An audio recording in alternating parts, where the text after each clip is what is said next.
మీరు ఎప్పుడైనా దేనికోసమైనా ఇంతకాలం వేచి ఉండి ఆశను వదులుకున్నారా? బాగుంది. ఈరోజు మనం ఓ సహనానికి, పట్టుదలకి మరియు దైవ సమయానికి సంబంధించిన కథలోకి లోతుగా వెళ్తున్నాం. మనం 2 సమూయేలు 5వ అధ్యాయం 1 నుంచి 5 వరకు వచనాలు, 1 దినవృత్తాంతములు 11వ అధ్యాయం 1 నుంచి 3 వరకు వచనాలు, అలాగే కీర్తనలు 139 అధ్యాయాన్ని పరిశీలిస్తున్నాం. దావీదు రాజుగా మారే దీర్ఘ ప్రయాణం తుది దశకు చేరిన దృశ్యం చూస్తాం. ఇశ్రాయేలు అంతటిపైన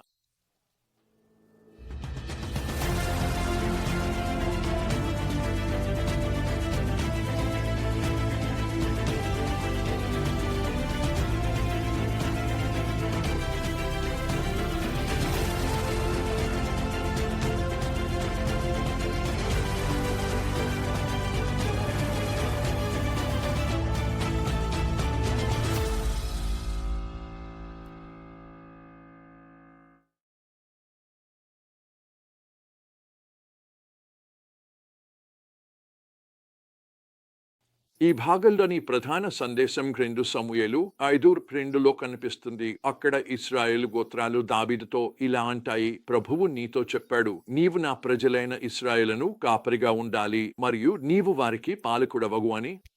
ఇది దేవుడు దావీదుకు ఇచ్చిన వాగ్దానాన్ని నెరవేర్చినదిగా సూచిస్తుంది.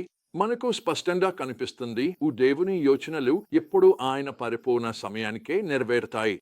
దేవుడు మనిషితో మొదటగా ఫలించు, విస్తరించు, భూమిని నింపుము అని చెప్పినప్పటి నుండి ఆయన ప్రజలను ఎదిగించడాన్ని మనం చూస్తూనే ఉన్నాం.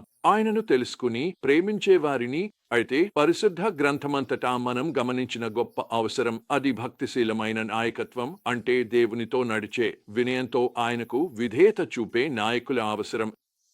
ఈ గొప్ప అవసరం బైబిలు కాలాల్లో దేవుని ప్రజలకే కాదు, ఈ తరం కోసం కూడా ఉంది. ఈ రోజుల్లో మనకు వ్యూహకర్తలు, నిర్వాహకులు చాలామంది ఉన్నారు. కానీ మనకు అత్యవసరంగా కావలసింది ఆత్మీయంగా లోతైన క్రీస్తు స్వభావాన్ని కలిగిన నాయకులు. సాధారణంగా సంస్థాపన సూత్రాలను మాత్రమే కాకుండా మరింత లోతుగా తెలిసిన పురుషులు మరియు మహిళలు మనకు అవసరం. మనకు తండ్రితో నడిచే, ఆత్మవాక్యాన్ని వినే, యేసు వలె జీవించేవారు అవసరం. ఇశ్రాయేలు సింహాసనానికి దావీదు ప్రయాణం ఈ రకమైన నాయకత్వానికి ఒక ఉదాహరణ. సమూయేలు మరియు యోనాతాన్ మరణించిన తర్వాత దావీదు నాయకత్వ లోటును పూరించేందుకు తొందరపడలేదు. అందుకు బదులుగా ఆయన ప్రభువును ఎదురుచూశాడు. బైబిల్ చెబుతోంది, కాలక్రమంలో దావీదు ప్రభువును విచారించాడు. 2 సమూయేలు 2:1. ఈ పదబంధం కాలక్రమంలో దావీదు మనసు ధోరణిని వెల్లడిస్తుంది. అతను తొందరపడలేదు. అతను కాలాన్ని గడిపి దేవుని మార్గదర్శకతను కోరాడు. మన కథ ప్రారంభమవుతుంది దావీదు తన యవ్వనంలో నుంచే ఎదురుచూస్తున్న క్షణంతో. ఇశ్రాయేలు గోత్రాలన్నీ కలిసి ఆయనను తమ రాజుగా అంగీకరించడానికి వచ్చాయి. ఇది అకస్మాత్తుగా జరిగిన పరిణామం కాదు. సంవత్సరాల పాటు సాగిన సహనం, పరీక్షలు, విశ్వాసపూరిత నాయకత్వం ఫలితం. దావీదు సింహాసనానికి చేసిన ప్రయాణం హింసలు, ప్రవాస జీవితం మరియు నిరీక్షణతో నిండి ఉంది. ఈ అంతా జరిగినా అతను దేవుని పిలుపుకు విశ్వాసంగా నిలిచాడు. ప్రజలు దావీదుతో చేసిన ప్రకటన ఎంతో ప్రాముఖ్యత కలిగినది. వారు అతనితో ఉన్న రక్త సంబంధాన్ని మాత్రమే కాదు, అతని నిరూపితమైన నాయకత్వాన్ని కూడా గుర్తించారు. సమూయేలు రాజుగా ఉన్నప్పటికీ యుద్ధంలో ఇశ్రాయేలును నిజంగా నడిపించినవాడు దావీదే. ఈ అంగీకారం దావీదు స్వభావం మరియు చర్యలు ఎలాంటి పదవి కన్నా గొప్పగా మాట్లాడినట్లు చూపిస్తుంది. దావీదు ఇశ్రాయేలు పెద్దలతో ఒప్పందం చేసుకునే సమయంలో తన బాధ్యత యొక్క భారాన్ని అర్థం చేసుకున్న నాయకుడిని మనం చూస్తాము. అతను అధికారాన్ని బలవంతంగా స్వాధీనం చేసుకోలేదు, కానీ ప్రభువు సమక్షంలో పరస్పర ఒప్పందంలోకి ప్రవేశించాడు. ఈ చర్య దావీదు అర్థం చేసుకున్న విషయాన్ని చూపిస్తుంది. అతని అధికారము దేవుని నుండి వచ్చిందని మరియు అది ప్రజలకు సేవ చేయడానికి ఉపయోగించాల్సినదని. వచనం మనకు మరింత లోతైన అవగాహనను ఇస్తుంది. ప్రభువు సమూయేలు ద్వారా వాగ్దానాన్ని నెరవేర్చిందని మనకు గుర్తు చేస్తుంది. సూచన మనలను దావీదుని చిన్న వయసులో గొర్రెల కాపరిగా అభిషేకించబడిన సందర్భానికి తీసుకెళ్తుంది. దేవుని యోజన మరియు దావీదు జీవితం ఎంత దూరం ప్రయాణించిందో హైలైట్ చేస్తుంది. ఈ చారిత్రక కథనంతో పాటు కీర్తన 139 ఒక లోతైన వ్యక్తిగత ఆవిష్కరణను అందిస్తుంది. ఇది ఈ గొప్ప సమయంలో దావీదు ఆలోచనలను ప్రతిబింబించేదిగా ఉండవచ్చు. ఈ కీర్తన దేవుడు మన గురించి ఎంత లోతుగా తెలుసుకున్నాడో, మన జీవితం ప్రతి కోణంలో ఆయన ఉనికిని మరియు ప్రతి వ్యక్తిని ఉద్దేశపూర్వకంగా సృష్టించిన దాన్ని వివరంగా చెబుతుంది. దావీదు ఈ కీర్తనలో చెప్పిన మాటలు అతని సింహాసన ప్రయాణాన్ని మనం పరిగణనలోకి తీసుకుంటే మరింత హృదయాన్ని తాకేలా ఉంటాయి. నా జీవితంలో ఒక్కరోజు మొదలయ్యే ముందు నా కోసం నియమించబడిన అన్ని రోజులు నీ పుస్తకంలో వ్రాయబడ్డాయి. కీర్తన 139:16 వచనం. ఇది దేవుని సమయంపై మరియు ఆయన యోజనపై ఉన్న లోతైన నమ్మకాన్ని ప్రతిబింబిస్తుంది. కష్టకాలాల్లో మరియు నిరీక్షణ సంవత్సరాల్లో కూడా దేవుడు తనను ఈ క్షణానికి సిద్ధం చేస్తున్నాడని దావీదు అర్థం చేసుకున్నాడు. ఈ కథ మనకు అనేక ముఖ్యమైన పాఠాలను నేర్పుతుంది. మొదటిగా, ఇది దేవుని సమయాన్ని నిరీక్షించడంలో సహనానికి ఉన్న ప్రాముఖ్యతను చూపిస్తుంది.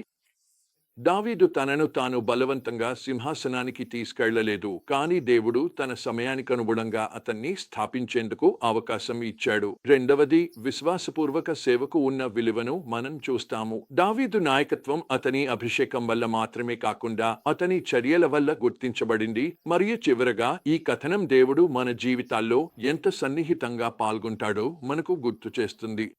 దావీదులాగే దేవుడు మనల్ని పూర్తిగా తెలుసు మరియు తన ఉద్దేశాలను మనలో మరియు మన ద్వారా నెరవేర్చుతున్నాడని మనం నమ్మవచ్చు. అయితే ఈ సత్యాలను మన జీవితాల్లో నేడు ఎలా వర్తింపజేసుకోవచ్చు? మొదటిగా, దేవుని సమయంపై నమ్మకం ఉంచండి. ఆయన వాగ్దానాలు ఆలస్యం అయినట్లు అనిపించినా సిద్ధత కాలం కూడా నెరవేర్పు అంతే ముఖ్యమైనది. తర్వాత, మీరు ఉన్న చోటే విశ్వాసపూర్వకంగా సేవ చేయండి, ఎందుకంటే మీ స్వభావం చర్యలు పదవుల కన్నా బలంగా మాట్లాడతాయి అనే విషయాన్ని తెలుసుకోండి. దేవుడు మిమ్మల్ని సన్నిహితంగా తెలుసు, మీ జీవితానికి ఉద్దేశం ఉన్నదని గుర్తుంచుకోండి. ప్రతి అనుభవం ఆయన యోజనల కోసం మిమ్మల్ని ఆకారమిస్తోంది. తర్వాత, వినయంతో నాయకత్వం వహించండి, ఎందుకంటే అన్ని అధికారాలు దేవుని నుండి వచ్చాయి మరియు అవి ఇతరులకు సేవ చేయడానికి ఉద్దేశించబడ్డాయి అనే విషయాన్ని గుర్తించండి. మరియు చివరగా, దేవునితో ఒక లోతైన వ్యక్తిగత సంబంధాన్ని పెంపొందించండి. ప్రతి కాలంలో ఆయన సన్నిధి మిమ్మల్ని మార్గనిర్దేశనం చేయడానికి మరియు ఆదరించడానికి అనుమతించండి. దావీదు సింహాసనానికి ఎదిగిన కథ మనకు దేవుని సమయం పరిపూర్ణమైనదని గుర్తు చేస్తుంది. ఎదురు చూడాల్సిన సమయం ఎంతైనా దీర్ఘంగా అనిపించినా ఒక విషయం అడుగుదామా? మీ జీవితంలో దేవుని సమయాన్ని నమ్మడంలో మీరు కష్టపడుతున్న ప్రాంతాలు ఏవైనా ఉన్నాయా? మీరు ఎదురు చూస్తున్న సమయంలో ఎలా స్వభావాన్ని అభివృద్ధి చేసుకోవచ్చు? దావీదులాగా దేవుని సార్వభౌమ యోజనపై విశ్వాసం ఉంచుతూ ఆయన పనిలో చురుకుగా పాల్గొనడానికి మనం పిలవబడ్డవాళ్లం అని గుర్తుంచుకోండి. ఆ విశ్వాసం మరియు విశ్వాసపూర్వక సేవలోనే మీరు మీ జీవితంలో దేవుని ఉద్దేశం నెరవేరిన దాన్ని కనుగొంటారు. మీ తయారీ సమయం వృధా కాదు. దేవుడు తన దివ్య ఉద్దేశాల కోసం మిమ్మల్ని ఆకారమిస్తున్నారు.